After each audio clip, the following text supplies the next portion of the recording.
Problem 47. So we are given a problem this time. We have to find A, B, C such that this parabola passes through the given point and it has a tangent line at the origin, which is equal to y equal to x. So first, it should pass through the point 1, 2. 2, it should pass through the origin.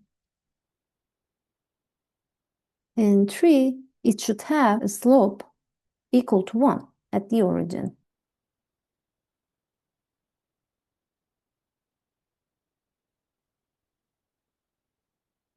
This is not 0, this is 1. I'm sorry. And now we have C equal to 0, B equal to 1. So we can plug these in the first equation. So 2 is equal to A plus 1 plus 0. So A is equal to 1.